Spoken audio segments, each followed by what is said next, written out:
County Commissioner Forum. I would like to thank our presenting sponsor, Nina Carlson and Northwest Natural Gas.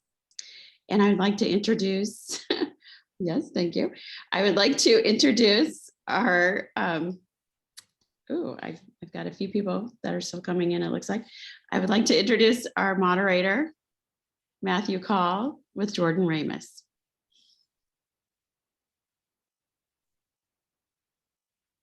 And Thank Matthew, you. Go ahead. Yes. Thank you, Debbie. Good morning, everybody. Thank you for joining us for our 2022 Clackamas County Commissioner Candidate Forum. We appreciate each of you taking your time this morning to meet with our community. It's very much appreciated. So I'm just going to go through kind of the outline, the format for how we're going to do the forum this morning. And if you've got questions, I can try to answer those as well, but let me just kind of go through the format here. So each candidate will have 90 seconds to introduce themselves. Following the introductions, we'll proceed with the question and answer portion of the forum. Each candidate were previously provided a list of 5 potential questions. We've selected 4 of these questions and we'll ask 2 each for each of the commissioner positions. Candidates will then have 2 minutes to respond. Once all the candidates have responded to the questions, each candidate will then be provided 90 seconds to make a closing statement. This time could be used to clarify a previous answer, to make additional comments on an item affecting the business community, or state their case why they should be a Clackamas County Commissioner. Just one housekeeping note, as Liz has mentioned previously, there's a timer on your screen, which is currently set at 1 minute 30 seconds. That is for the 90-second introduction, and that will change to 2 minutes once we get to the question and answer portion. But as we've got many candidates with us today, we're trying to utilize this timer to maintain some consistency in our response times for each of the candidates to be fair to everybody. As Weber's pointed out, you can move that timer, so it's best that you can see it however you like. Once that timer expires, your time, the response time will be over. We will provide a 10-second grace period for you to kind of wrap up your final thoughts.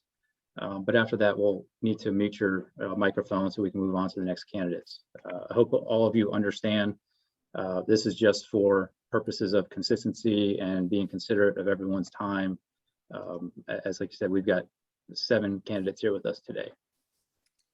So any general questions about the structure? And not seeing any. So we'll get started. A point of clarification. Sorry, Matthew.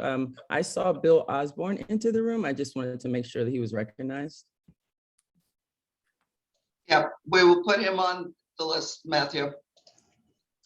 I will, let me update my. Thank you. And Bill is position 2. And position 2, right.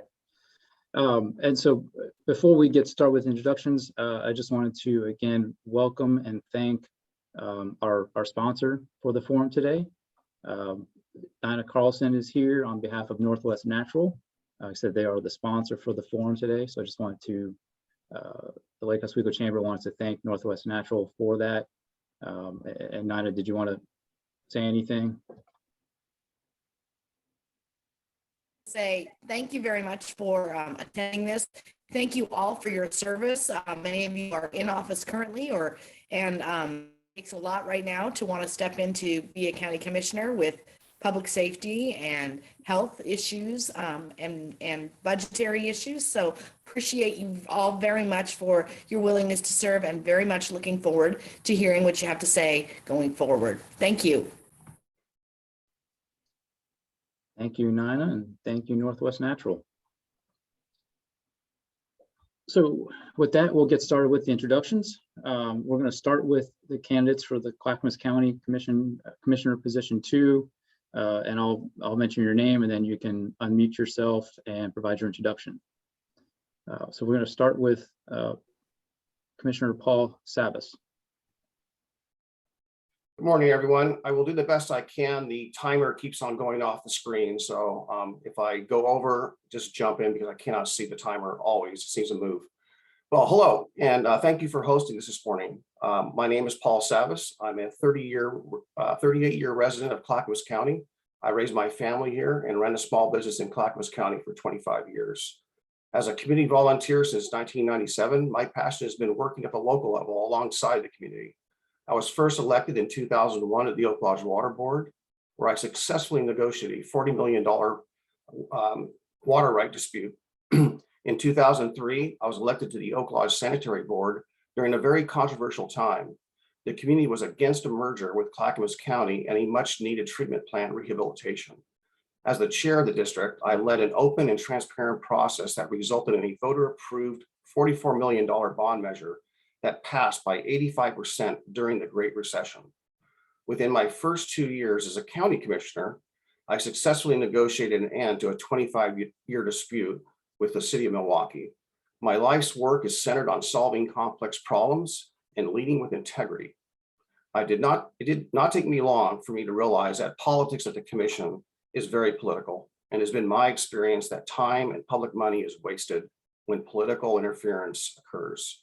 As a resident of this county, I care deeply about our future. These are very difficult times, and COVID-19 has hurt a lot of people, businesses, and families. It is time to rebuild and move forward.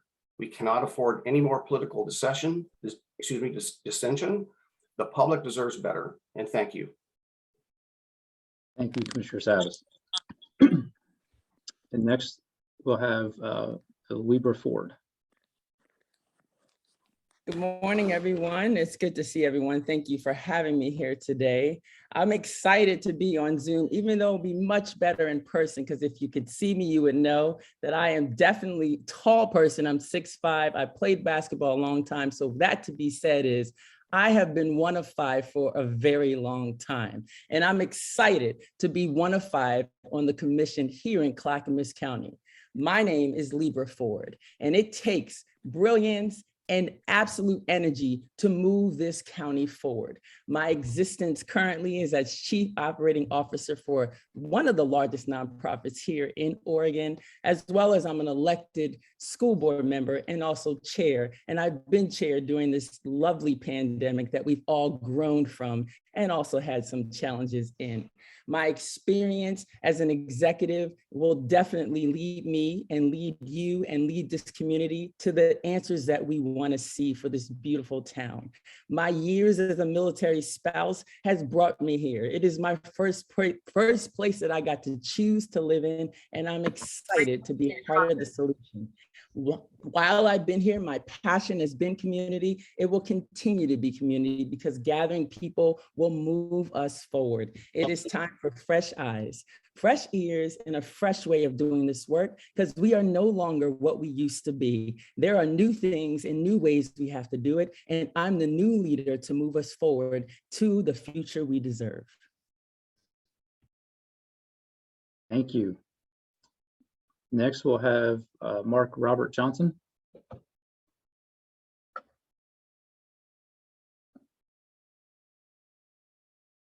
Okay.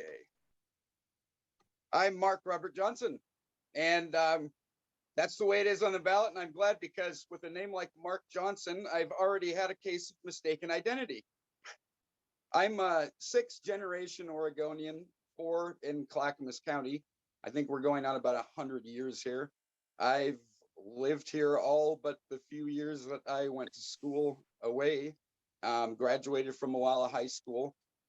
We've always been involved in agriculture largely, and I started in 4-H when, well, actually pre-4-H, showing lambs and other animals.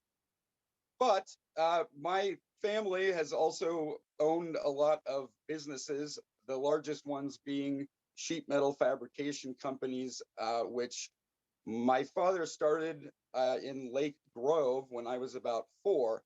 And I'm sure those of you with family businesses know how that is. So you get very sucked into it.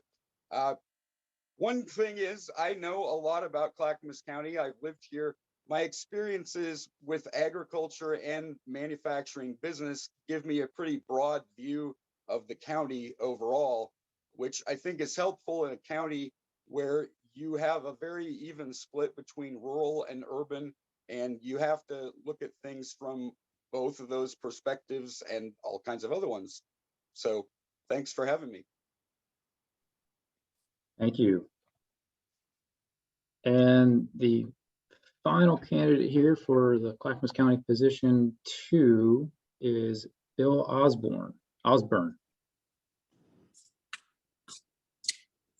Hi there. Can you guys hear me now? We can hear you. All right. My name is Bill Osborne. There's been a Bill Osborne in Clackamas County since about the year 1900. It's a popular family name, and we've been in Oregon a little over 180 years, specifically in Clackamas County for a bit over 120. I was born and raised in Oregon City, raised my 6 children down in the Oak Grove area, currently reside down in Gladstone. I've been a small business owner. I've had a number of small businesses, commercial fisherman. Currently, I'm a truck driver and dock worker when we don't have enough dock workers show up, apparently. Yeah, I think Clackamas County is probably the best county in Oregon. It's where my family's always been, and proud to call it home. And I decided to throw my hat in the ring here because I think right now, the political times with all the issues and problems that are coming up, COVID and other issues, it's an important time for us to get off the sidelines and get more active, whether we're running or just paying attention to politics or just letting our voice be heard. Being a small business owner and a single father, I certainly learned how to live within a budget and come up with creative solutions. I have ran for office prior, had endorsements from liberal state representatives to conservative state senators. And I believe it reflects my ability to work with both sides.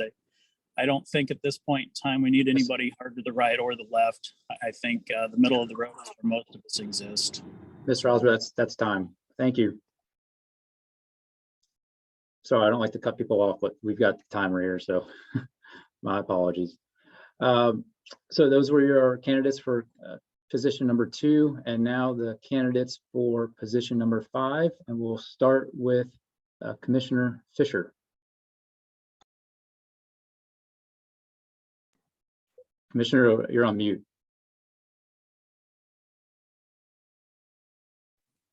Who would have thought? Sorry about that. Can I have my 90 seconds back? No.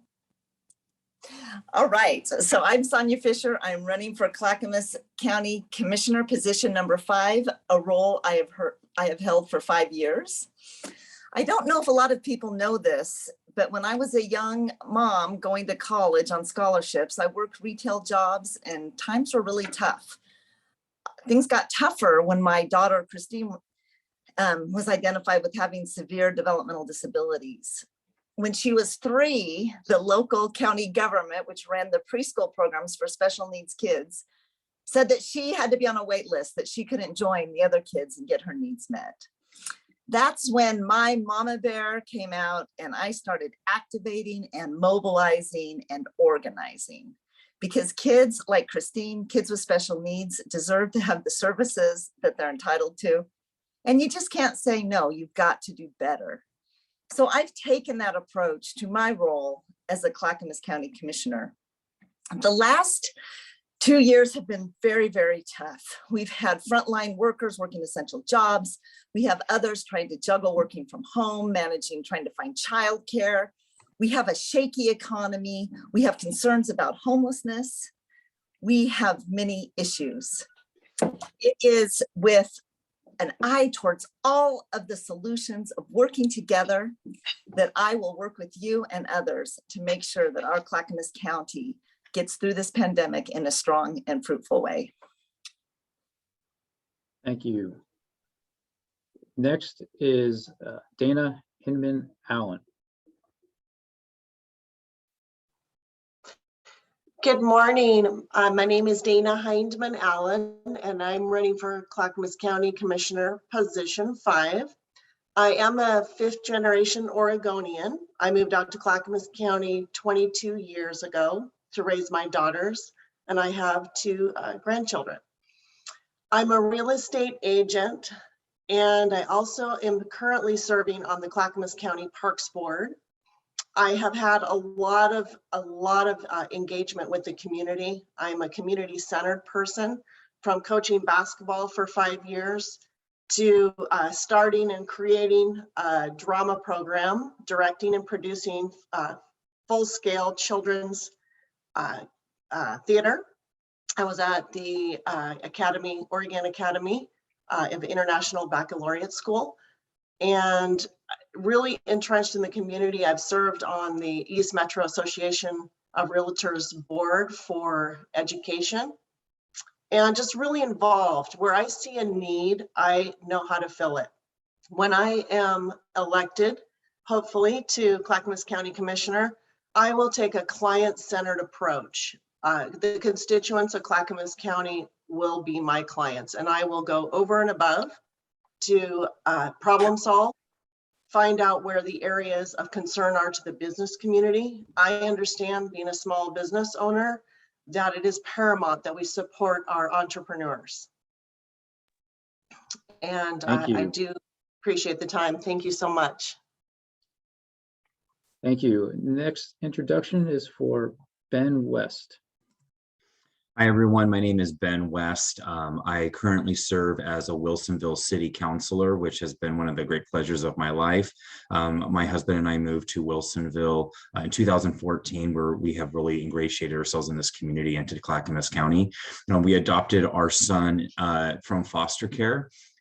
Shortly after we won the landmark marriage equality case. My husband and I, our family wasn't legally allowed to exist until 2014 in the state of Oregon. We were banned from existing by our state constitution, but we fought that in federal court and we won.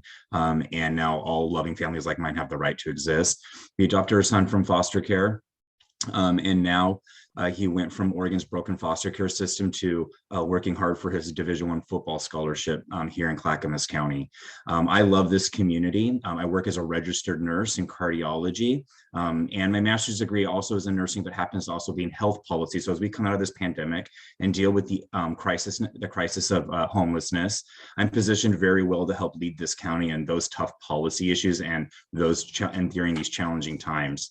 And I also enjoy being a 6th generation Oregonian. I love that this place is my home. I know we're all going to have to come together in nonpartisan ways to move the county forward. And I'm looking forward to sharing a little bit more with you about my ideas and thoughts on how to do that. Thank you. Thank you. And the final candidate for position number 5 is Evan Geyer. Good afternoon, everyone. For those of you who don't know who I am, my name is Evan Geyer. 2 years ago, I put in the voters pamphlet that oil and gas exploration and production companies were going to outperform the market, and that's exactly what's gone on. Oil is well over $100 a barrel and well over its 333-day moving average. The county's a caste system. It's all about the money. Last election, Bill and I showed up, and there were the incumbent didn't show up, and the incumbent still won because they had all the money. Also, people should be held accountable. Benjamin West, he's campaigning against me. He might as well be telling him all his constituents be shorting oil. And as for Sonia, she should also be held responsible. Working for us, that's not the problem. The problem is there's not enough jobs, and it's only going to get worse as deunification comes. You should check out my YouTube. It's all about them and their family. That's all you hear, them and their family. Check out my website, www.evandgeyer.com. It's about an election and their constituents. It's not about them and their family. Thank you, Evan. So thank you to all the candidates for those introductions. We're going to go ahead and get started into the question and answer portion of this forum. And as I mentioned, there will be 2 questions for each position. Each position will have different questions. So you were presented 5 earlier. We're going to ask 4 of those questions. So the first question is going to be for the candidates for position number 2. And the responses will be in the following order. And I will restate this after each candidate goes for response. We're going to start with Mark Johnson, and then Lieber Ford, Bill Osborne, and then Commissioner Savas. So the first question. Transportation is always a hot topic. A large number of employees travel to their place of employment from outside the immediate local area. We've seen even more of a focus on transportation recently with ODOT's proposed amendments to its regional transportation plan and its inclusion of tolling on a portion of I-205 between Highway 217 and Stafford Road. As a commissioner, you help set the county's vision for the next 20 years. What do you identify as the transportation goals for the county to help local businesses attract and retain quality employees, and how do you propose to fund such goals? So again, first we'll start with Robert Johnson. Well, one thing I don't want is tolls. You know, we talk a lot about funding for transportation, plans for transportation. My question is, what is the plan? I started doing a bunch of research on it, and all I see is a lot of money spent on studies and little done as far as deciding. It seems to be a question of how do we get money for projects that we don't care whether the public wants them or not. We've had our gas taxes go up, what, 3 times since 2017. We didn't want more registration fees, but we seem to get that whether we want it or not. I think that we seem to accept from above that we're automatically going to have these things and we have no choice, and tolls are inevitable, along with a lot of other transportation options. But the focus seems to be, how do we do things that nobody wants?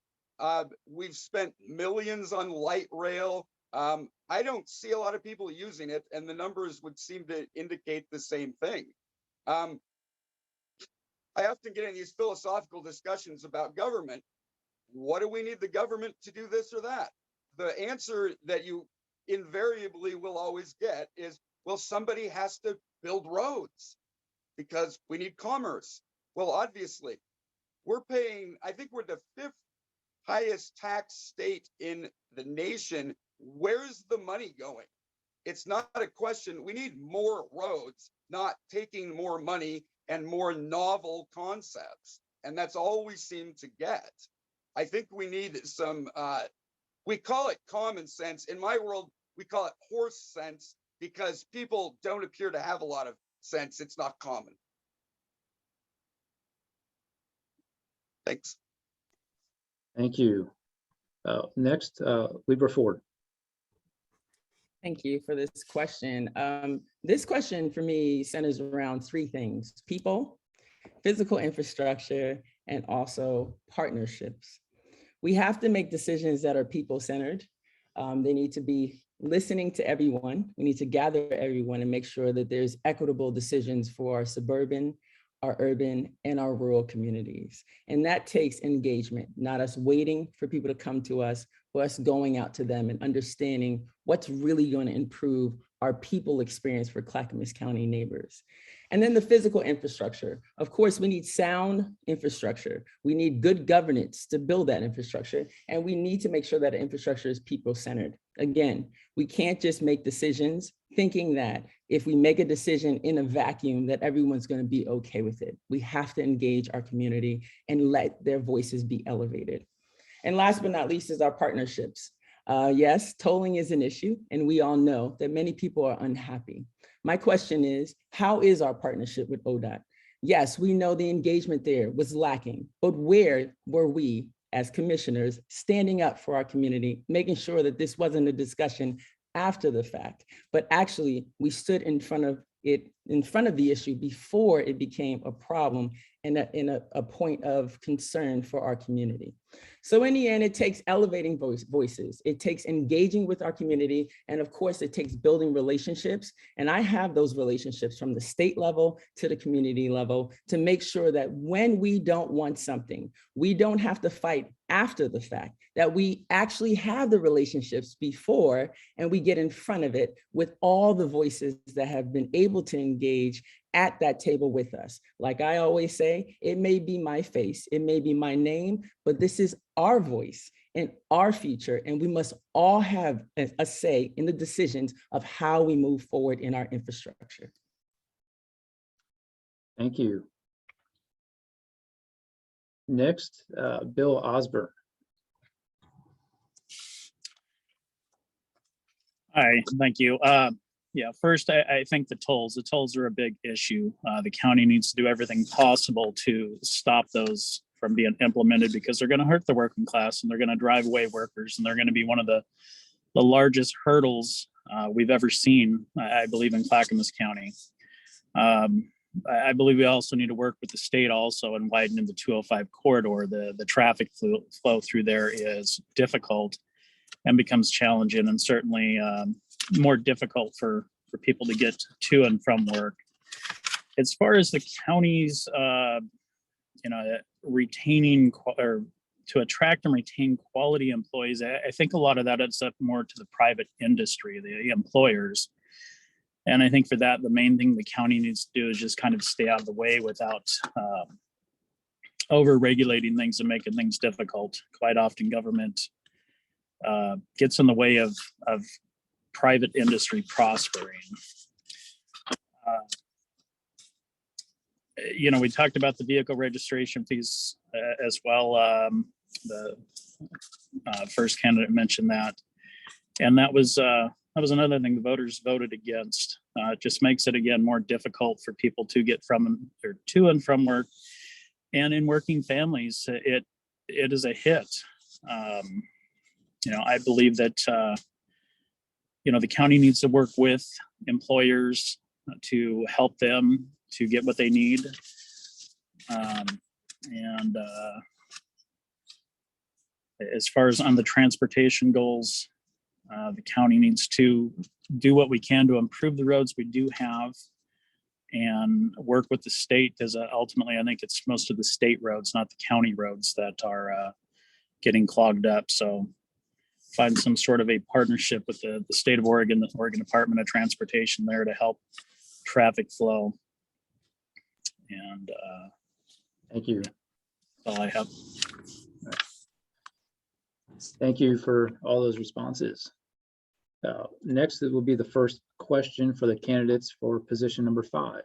The candidates. Excuse me, I believe Commissioner Savas has not gotten that one. I apologize, Commissioner Savas. I had scrolled down on my screen a little too fast there. So Commissioner Savas, go ahead with your response. I can repeat the question if you like.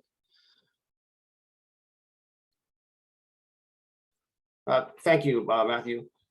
Great question. First of all, the goal.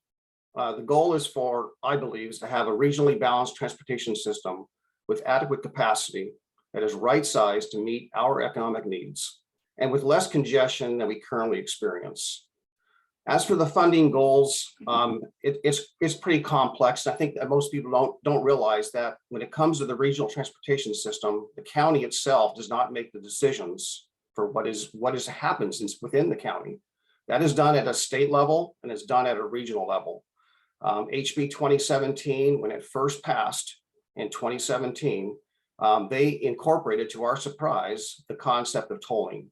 A committee was formed in 2017 that finished and completed its work in 2018, and they decided to expand that to congestion pricing along the I-5 and I-205 corridors. Myself and Commissioner Rogers from Washington County voted against this proposal.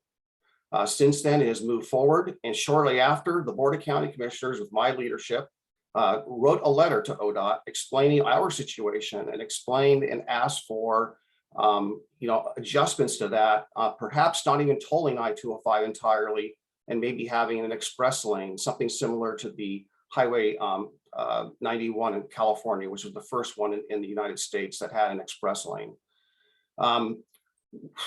This has been a very challenging situation. We have been very outspoken. I sit on a number of regional committees, and those decisions are made again at the regional and state level. We have been fighting, my colleagues and I have all joined together and been united really on this front. This is not a commissioner's decision. This is a commission decision to some degree, but we don't really have a decision as whether or not it happens. We only have the decision on the position we can possibly take to make it better. I'll conclude my comments there and say we are fighting this, but also looking for solutions at the same time. Thank you. Thank you. And again, thank you for all the responses to that question. So now we'll move to the first question for the candidates for position 5. The candidates were responding in the following order. First, Ben West, Evan Geyer, Dana Hinman Allen, and then Commissioner Fisher. So the question: Intel recently announced its plan to build up to 8 new buildings near Columbus, Ohio, to increase production and manufacturing of chips in the United States. This announcement was disappointing, but not unexpected due to the lack of large parcels for industrial development. As a commissioner, how do you propose the county addresses this shortage of potential land for industrial and manufacturing purposes, so businesses can legitimately consider Clackamas County for future openings and relocations? And yeah, we'll start with Ben West. That's a fantastic question. It's a little complicated. And basically to the root of it, we have to protect our industrial lands and manufacturing lands and places that are zoned for that. We just don't have enough.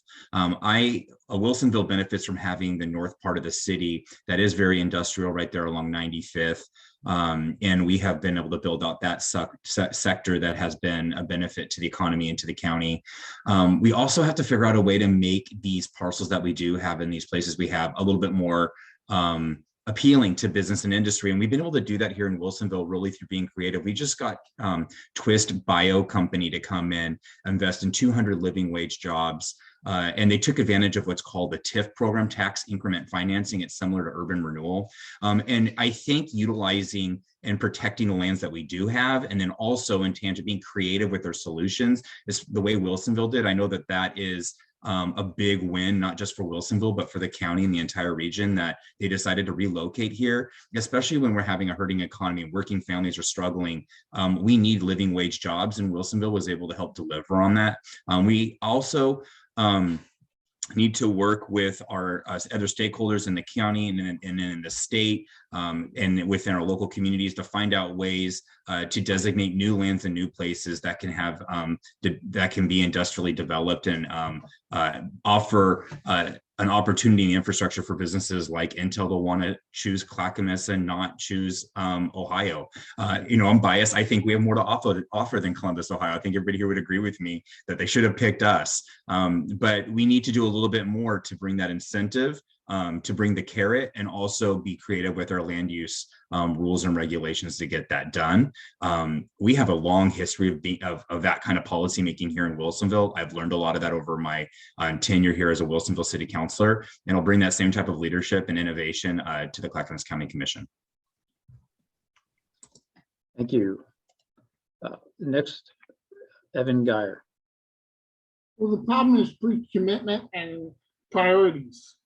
You got to have both so that you can get in the businesses that are best for the county. Also, I've been providing jobs to pretty much anybody. And the more the people hear about me, the more the people know about me, the more jobs that there are. I mean, the whole market's been upside down. You've got the non-oil stocks up here and the oil stocks down here, and the whole market's upside down.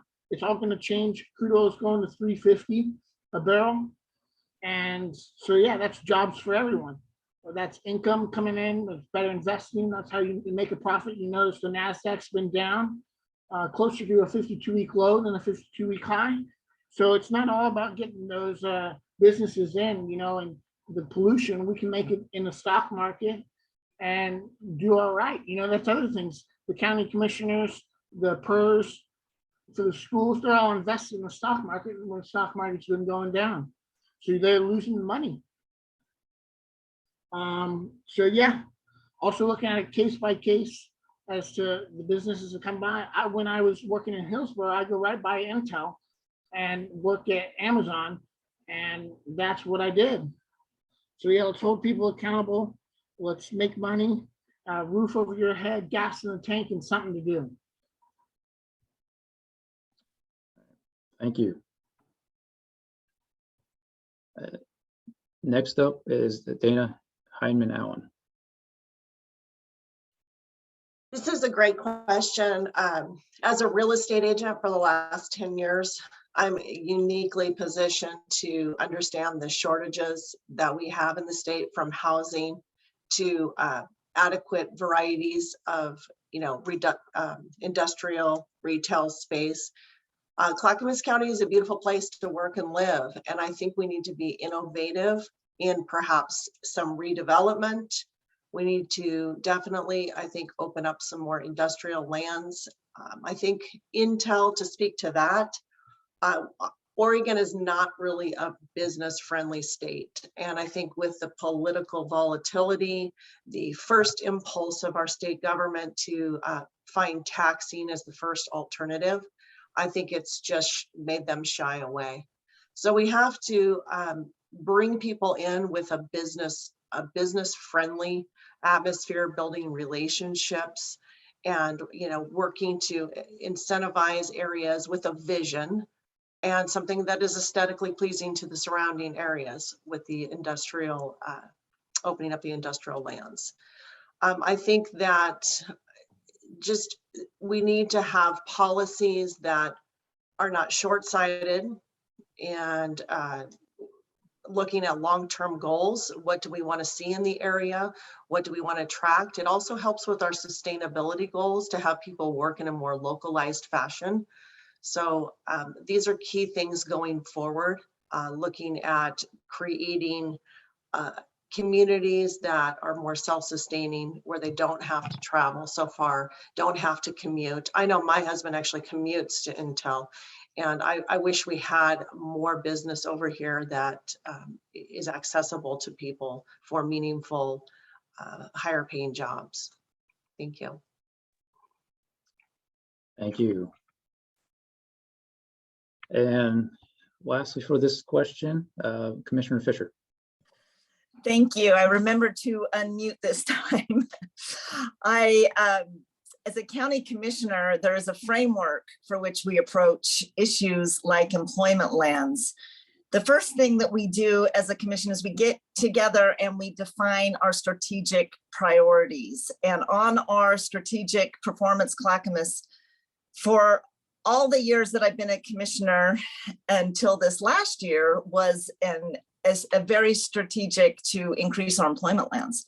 This commission decided to take it one step further, and our goal now is to, by 2024, 75% of businesses working in Clackamas County will report a business-friendly environment that supports sustainability and growth. So we incorporated the increase of employment lands within that overarching, because supporting our business community is so very critical.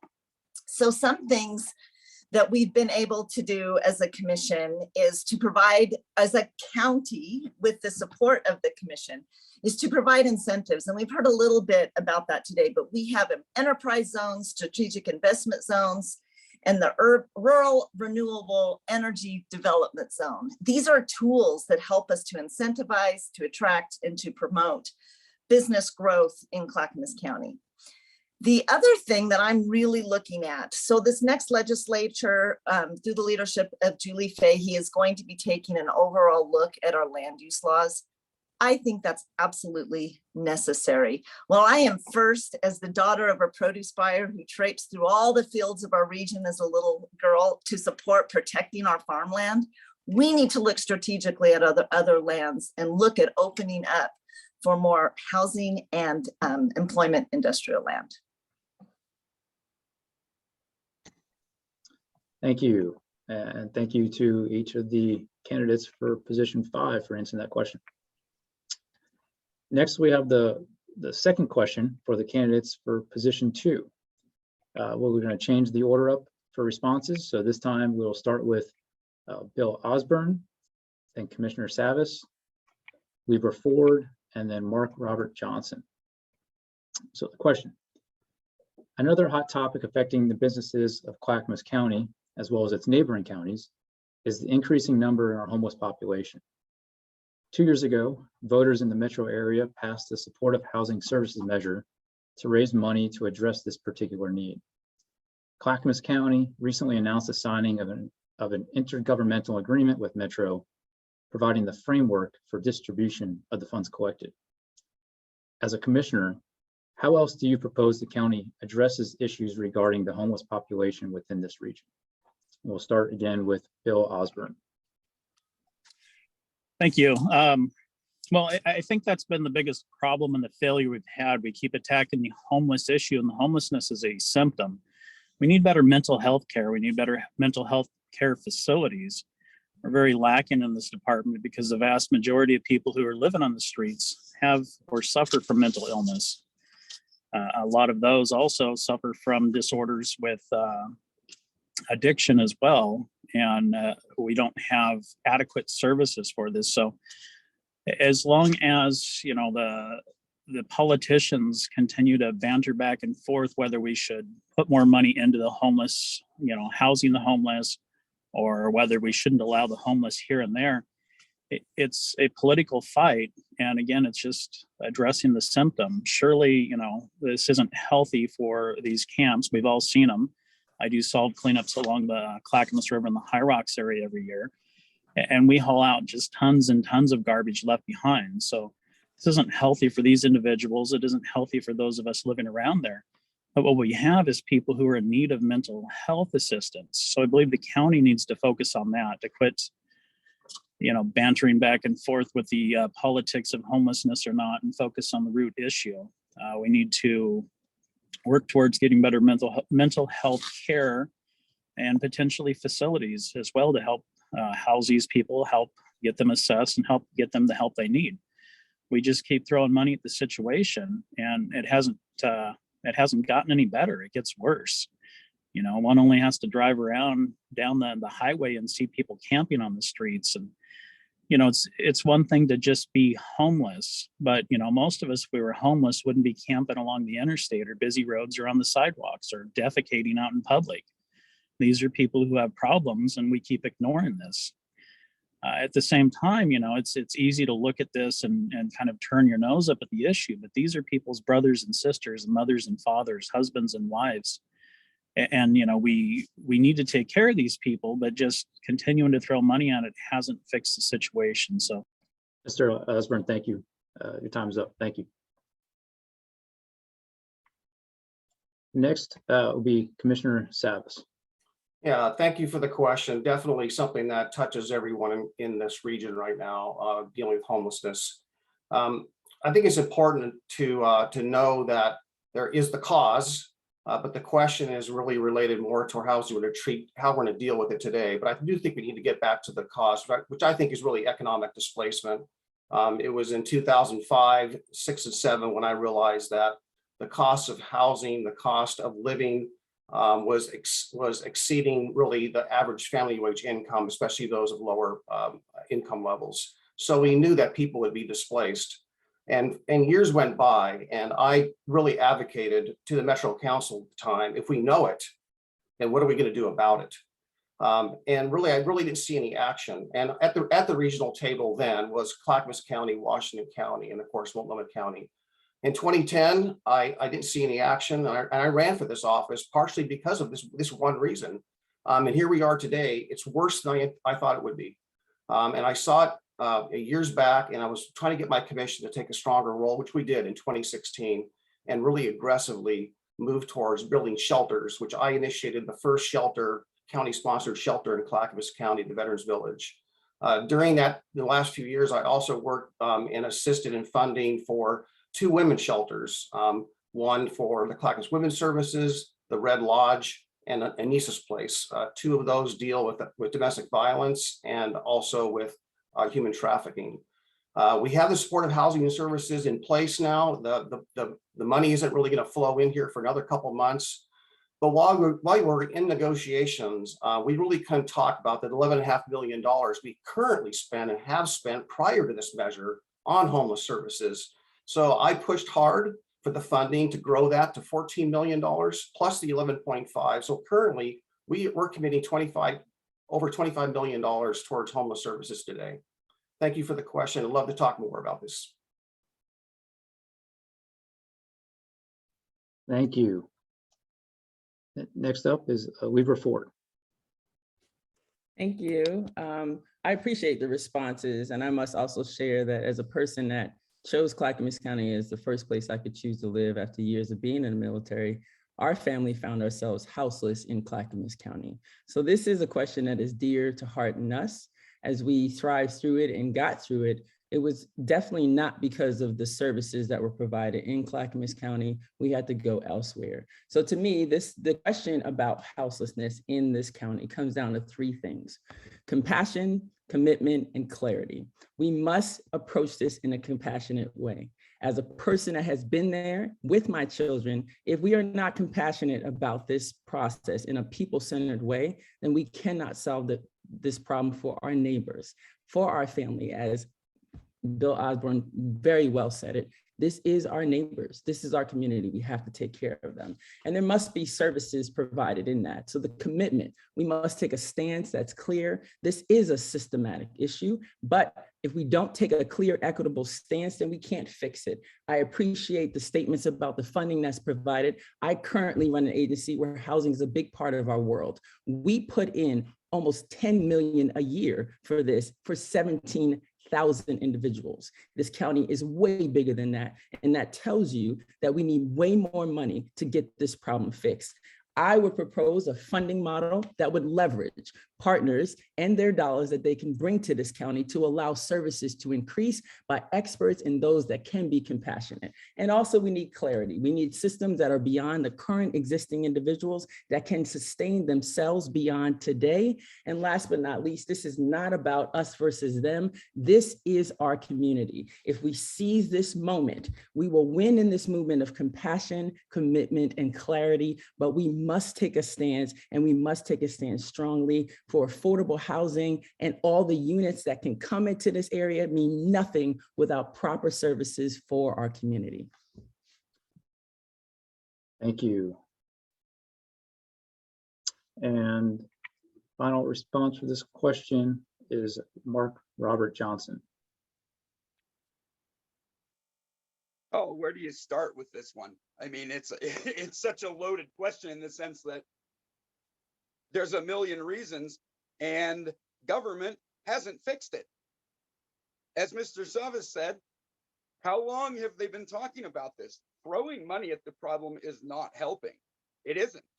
I think the root causes are economic. I also agree with Mr. Osborne, the mental health, and I speak from experience on this. Well, let me tell you, the county, none of them, the government, has not enough mental, it's not that they don't even have mental health care services. And I speak from experience. They're incompetent in doing it. I've had to advocate for relatives that have had similar problems.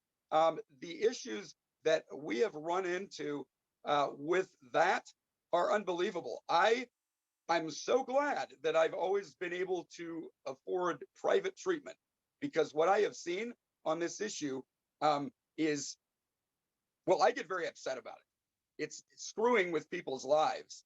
I'm very passionate about that one. To be honest, I think we're kind of barking up the wrong tree in a sense. And when I get caught on some of these really difficult questions, I ask my partner, and the response was, well, I can tell you that putting dividers on benches and bumps in front of buildings to keep the homeless out is not a solution. We seem to, then we have the state who passes laws which say that trespassing on private property and camping is no longer illegal. So basically, the government will make it impossible for the homeless to sleep on the street, but we're just going to push it on somebody else. There we go. I can't see the timer, so I did my own. You were right at the 2-minute mark, so thank you. And thanks to everyone for those responses, just making sure I got everyone this time. Okay. And now the final question for this forum will be for the candidates for position number 5. And again, we'll switch things up in the response order. So we'll start with Evan Geyer, then Commissioner Fisher, Ben West, and Dana Hinman Allen. So the final question. A large percentage of employees working within Clackamas County travel to their place of employment from their residence outside the county. This is in part due to the lack of affordable or workforce housing in the area.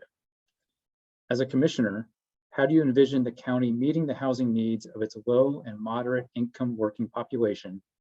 And would you support an expansion of the urban growth boundary as a potential option to provide more available land for these housing needs? So again, we'll start with Evan Geyer. Well, you got to check my YouTube for an answer to that. I talk about housing a lot. Also, if you're wondering who some of these candidates are and you're wondering who to vote for, look at their high school and college records. Look at who they are, when people around them were able to know them. You know, I went to a high school and there's about 200 students in my grade around me, and I'm around them day in and day out, and they know who I am. And when people know who I am, they vote for me because I was voted in as senior class president. So look at these smaller elections and the vote count on some of these to see who they are, especially when they're in a big scale of things.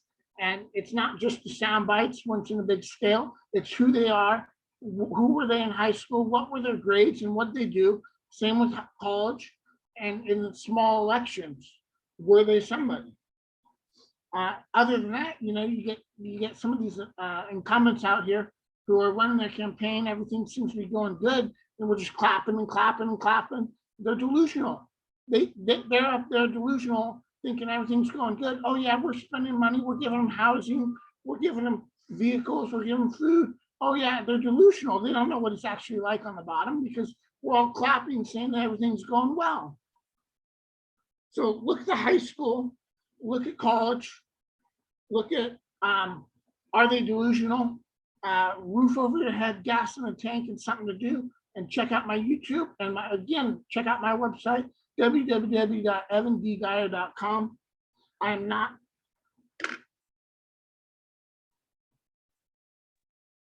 Okay. Thank you, Evan. Next, Commissioner Fisher. Thank you. This is a very important question. I think we all know that when the recession hit in 2008, 2009, 2000.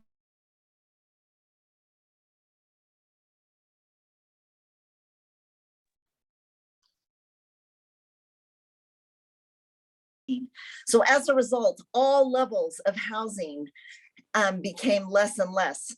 So it has been constricted and the region has not recovered. So how do we address this problem? What our commission did when I became a commissioner in 2017 is to address this problem straight on, and we developed a housing and homelessness task force that looked at both areas but had recommendations separately. And many of those recommendations came from our friends with the realtors and the home builders, and taking that to say, what changes do we need to our zoning laws to incentivize development, to cut through red tape, and to make it more feasible. It's not even profitable, it's feasible to build housing that is affordable. So our commission just did that. We got most of the proposals through. We have one more that is looking at parking for people at the lowest end of the income spectrum, which we will be bringing back as we look at the issues of middle housing in June. But it's important to incentivize building across the spectrum, middle, higher end, and all across it. And how we do that is we got to look at our land use laws, like I said. So this question says, do I support expanding the urban growth boundary? I definitely support looking at barriers, looking at our laws, looking at that system, protecting our agricultural lands, but also looking at what we need to do, because I can tell you, it's not working in Oregon right now, and we need to advocate together and fix it. Thank you. Next, Ben West. Thank you. Let's be honest. This is decades of failed public leadership from our elected officials primarily. This has been a chronic issue that has developed my entire life being here, and now we're at where we are. And part of this also is simple economics. It's a supply and demand issue. We make it very difficult to have buildable lands here in Oregon, especially in the metro area. And we put a lot of red tape on job creators and builders to make sure that they can build those homes effectively. And we create more and more policies that cram people into denser and denser areas. It is okay for somebody to suburbia to want to picket fence a single family home in a little bit of a backyard and to not be crammed into a townhome. We do not want to look like Portland. Our goal in Clackamas County is not to be the next Portland. And so I think a lot of it has to do with how we do not only land use at the state level, but how we do it at the local level. We also, just for the record, I never supported any of the bond measures for affordable housing. I did not support them because it was to bail out us for Portland's problems. And then what would happen is that other regions would get this money. We're still waiting on money that we do not have from Metro. It's expensive. It goes to high administrative costs. And what we need to do is open up the free market to be able to make these, and we need to start being surgical and thoughtful and mindful in how we open up more space and land to do that. But we have been slow and methodical about really addressing the needs. The issue is not another government program or some type of like legislative, intervention that placates to Portland politics. What we need to do is get some homes built, open up that land, and realize that this is a basic economics issue. And we've continued to make the same problems after elected official, every incumbent that's come in here toes the line with Tina Kotek, Kate Brown, and Portland. And now we have the situation we have. And people want to, they want their communities, they want to live in places where they can have a little bit of a single family home and not have to pay through the roof for it. And a lot of it is our own making. Thank you. And finally, the response from Dana Hinman Allen. Thank you. Actually, this is my expertise. We happen to be in a housing crisis in Oregon and Clackamas County, and this is my specialty. I was a residential mortgage broker for multiple years, and I've been a realtor for the last 10 years. I know the areas where we need to have lands opened up. I strategically think that it comes down to systems development charges that are getting passed on to the builders. It's getting passed on to the buyers. We need to work on the systems development charges and incentivizing builders to be able to build at an affordable rate. Second of all, we have, as far as the urban growth boundary, I don't know if we're quite there yet, but because I think we have a lot of people that have land right now currently that they cannot subdivide, that they would like to. I don't think we want to get into the absolute density that Portland is, because people move out to Clackamas County, there's a balance with the constituents where they want to have the rural feel in areas, they don't want to have it too dense, but at the same token, we need to pick areas that are right for those types of developments.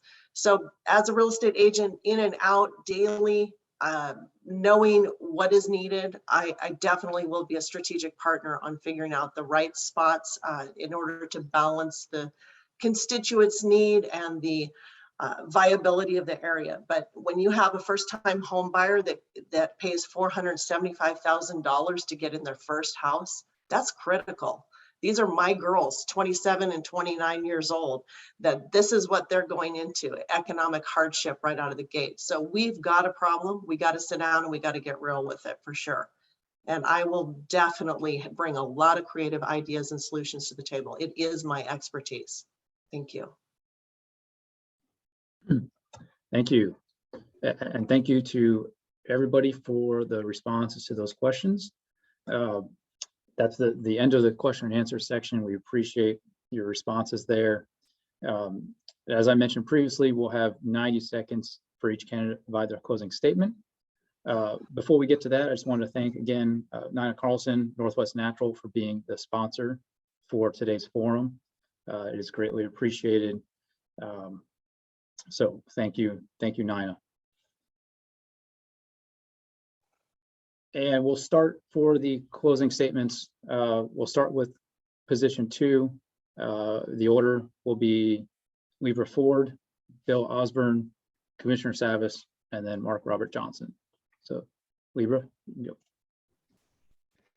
Thank you for that. I really appreciate this discussion today. I've learned a lot about where everyone stands, and I hope that there's some clarity on my stance, but if not, you're welcome to reach out to me, because I love to speak to everyone and bring in community, because this position, as was alluded to earlier, is really about community. This is the closest local government position to community in our state, besides our cities and of course our school boards. So it's very important that we engage with community and elevate their voice to move this county forward to be everything that we know it can be. I rub my walls every day because I have walls and I have a ceiling, and it's really important that we recognize that as elected officials, as even people that are candidates, there are individuals that we will stand for that don't have the same privilege as us, and we must stand for all. As a former business owner, I get you. As an executive leader, I will stand for you. As a neighbor, I know we need businesses, we need community, and we need individuals to make this county everything that it deserves to be and everything we desire it to be. For our future, those we don't even know yet, we must do this work. We must do it well with good governance and good relationships. Lots of people did it for us. They did not know our name. They did not know how we would exist. It is our obligation to do it for them, our future and our current. Please vote Libra Ford for position 2, because I am the one of 5 that you will need. Thank you, Libra. Next, Bill Osborne. I just want to thank you for having me. Thank Northwest Natural. Their product smells a little bit, but it heats my house real nicely. So certainly appreciate every time I hit the button that it comes on there. You know, there's a lot of good candidates here. I can't say anything bad about any of them. The incumbent, Paul Savas, I've met him a number of times. He's a good guy. I respect him. Don't agree with everything he does, but a lot of the stuff he does, I do agree with. You know, and all in all, I think Clackamas County is a fairly decent ran county, but I certainly think, you know, some change would be nice as well. And I think we would all benefit from that. I have a website if anybody's interested in looking at it. It's billosborne.com. I have a little information about myself, my family. We've been in Oregon over 180 years. My great-great-grandfather is the man whose vote saved Oregon for the United States. So we've been around for quite a while, have a vested interest in the area and the success of Clackamas County, and that's why I'm running. Certainly, you know, the voters will decide when they cast their ballot who they believe the best candidate is. And as I said, I don't know that there's anybody I say that there's nobody I would say is a bad candidate. We just have a little different views. So I don't have a lot more to say other than that. Again, thanks for everybody for showing up. Thanks for having me, and wish everybody good luck. Thank you, Bill. Commissioner Savas. Yeah, first of all, thank you everyone for hosting this. Really appreciate it. I hope there's more of these. I think it's really important that the public know what we do and how we do it and why we do it. I always used to say the devil's in the details. There are a lot of details, but the truth is also in the details. I just want to say I'm ready to move Clackamas County forward with regard to coming out of a post-COVID recovery. We must restore our staffing. We need to get people back to work.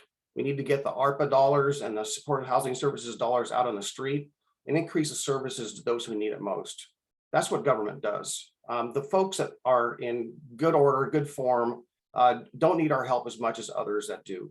That includes, I want to say that as far as those who need it the most, you know, obviously the homeless folks need it the most. There's also businesses that have closed that are struggling. And I think these dollars can help get those dollars out to help recover. We must work with the housing industry, and we are, to build affordable housing as well as workforce housing and to grow the housing inventory in general. My main assignment at the county has been transportation. I'm working hard on solutions. I'm working hard on building vital infrastructure, and I'm fighting against the unfair tolling proposal that this region is facing. We need a strong economy. We cannot achieve that with an inadequately sized transportation system. I bring experience, I bring knowledge, I bring the regional relationships needed to tackle the transportation challenges. I ask you to vote for Paul Savas for Clackamas County Commissioner. Thank you so much. Thank you. And the last candidate for position 2, Clackamas County Commissioner, Mark Robert Johnson. Well, I thank the sponsor and the chamber for having us all here. It's always fun to talk about these things. Love to talk about the issues. There's a lot of very specific issues. Probably take me 3 days to get into most of them. On the macro level, we talk a lot about partisanship. There's too much politics in politics. But yet we're in a nonpartisan position here, theoretically. But yet, from what I can tell, if I'm elected, I'd be the only non-affiliated commissioner in any history recently that I can find. Part of the reason I'm running is because the status quo isn't working. We don't want to become Portland. It's pretty easy to figure out what to do because you look at Portland and you just do exactly not what they're doing, which is sad. I used to like Portland. I also am running partly because we need some younger leadership. Love my elders, had all my grandparents till I was 36. However, my one grandparents always pushed, get involved. There are too many people who hang on. And I calculated the average age of the commission this year, 64.8. Apparently, you have to be retirement age before you can be a commissioner. Not saying age is the most important thing. What I'm saying is, I'm hoping by running, whether I get it or not, it will encourage some younger people to take an interest. Thank you. Thank you. Thank you, Mr. Johnson. And thank you to each of the candidates for position 2. And now the closing statements for the candidates for position 5 will go in the following order. Dana Hyman Allen, Evan Geyer, Commissioner Fisher, and Ben West. So Dana, you can go ahead. Small businesses have been hurt the most during the pandemic response. They've suffered the most with egregious taxes, retroactive, being shut down, coming out of the state. We've seen a lot of destructive policies come down from the state repeatedly. It's a big problem. I, as a county leader, if I am elected, I will be questioning destructive policies that will be imposed on the county. I will stand and I will have meetings. I will discuss things. I will find alternatives. I think we need county leaders that are strong because of the overreach in Salem's governing style and Portland's destructive policies creeping out and encroaching in our county. The business community is the heart of the community. We've lost a lot of businesses during this time, and I want to put safeguards in place to make sure that businesses do not suffer the kind of damage they have in the past 2 years. You know, going forward, we don't need the divisive politics on the board. We need stability, we need common sense, and we need alternatives. And the first alternative should not be tolling and taxing and belaboring people. We need to look at redundant spending. We need to look at the budgets. We need to reevaluate where we're at and what our priorities are. The priorities are making life more accommodating for people, not hindering their entrepreneurial desires, goals, and housing. So that's what I will bring to the commission. My website is danafororegon.com. I would like you to entrust me with your vote, and I will do my best to treat you 100% professionally. Thank you. Thank you. Next is Evan Geyer. I've lived in Clackamas County for years and decades, and it hasn't been a good life. And I blame the incumbents, Sonia, for taking jobs from people. She's working for us, it says, but she's taking your job, and there's not enough jobs. You know, I haven't had a good time walking to work. I haven't had a good time riding the bus. I haven't had a good time being down on the floor, which I've already done. And it really hasn't been a good time. Also, Ben, he's selling things that are going down, or he's trying to get you to buy things that are going down, or he's telling you short oil because he's running against me. I'm the clear choice here. They're playing politics. They're saying, you're with me or you're with nobody. They're not doing democracy, and in democracy, the best candidate wins. They step aside, they look at the candidates running, know that who's good and who's not, and they get behind them. So let's not play politics here. Let's know that this is democracy. And no, I haven't had a good time in the county. You haven't been running this county well. You haven't been listening to my voice, and you shouldn't be listening to my voice so much as in the fact that if my voice should be heard as a commissioner, not talking to commissioners, them taking my ideas for free. If they want to come up with an idea, they should have the ideas before they run. And the ideas haven't been there. They're not specific, and they're not cohesive enough that to get done. Like last time they said, oh, let's fix the lights, but they didn't even know what kind of lights to put up, LED or incandescent. They didn't have specific ideas. Thank you for Evan. Thank you for your closing statement. We're just out of time there. Next, Commissioner Fisher. Yeah, thank you, Matthew, and thank you to everyone for hosting this. It's really wonderful to see you and be with you this morning. I am so honored and privileged to be your Clackamas County Commissioner and to seek re-election. It is all about protecting and preserving the quality of life that we have come to expect and appreciate and even demand from our elected leaders.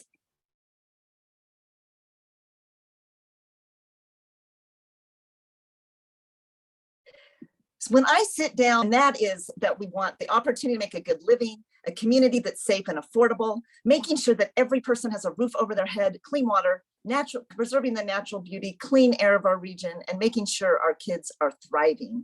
Those are our consensus points. At every end of every decision are people that have lives. So in this time, while we are struggling with a political divide and people that seek to divide us and create ideological barriers, on the County Commission, we get to look towards what is best for our community as a whole. As your Clackamas County Commissioner, I will continue to ask the hard questions and promote a future that includes everyone effectively and with the heart of our community. Thank you so much for this morning. Really appreciate it. Thank you. And the final closing statement, Ben West. Thank you. I can just look around me and use my own common sense and see that, yeah, we love Clackamas County and we all agree on that, but a lot of people are hurting. My neighbors are hurting, vulnerable populations are hurting. We have so many broken systems still within the state and still in the county to work on, huge problems, some of the most massive problems I've ever seen in my lifetime. And the status quo isn't working. It has failed us. I had to fight tooth and nail during the pandemic to make sure that our small businesses didn't shutter their doors as a city councilor, make sure that they had grant programs and we were there to provide some type of safety net. I'm proud of that work and the work I did with my chamber.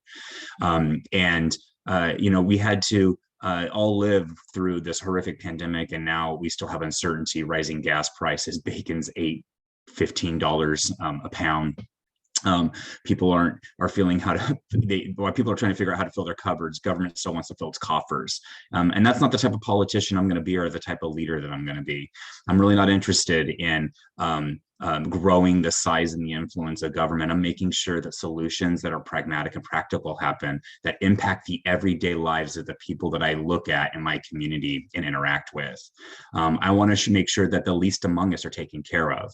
And I bring a fresh new set of eyes. I'm experienced and ready for this job.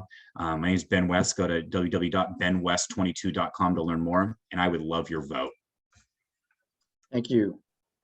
So again, thank you to all 8 of the candidates that were here today. We greatly appreciate it. We know your time is valuable. So thank you for joining us this morning. I want to turn it over to Liz Hartman, the Chief Executive Officer for the Chamber, and Debbie Siegel, the Chamber President, for any final announcements and statements. I want to thank everybody. We have recorded this today. We will send a link to everyone who was registered for the event. And over to you, Debbie. I want to thank everybody for coming this morning. We appreciate your participation. We hope to do these again in the future. If you have any questions or you would like more information about the Chamber, please get in touch with us. Again, thank you very much for joining us.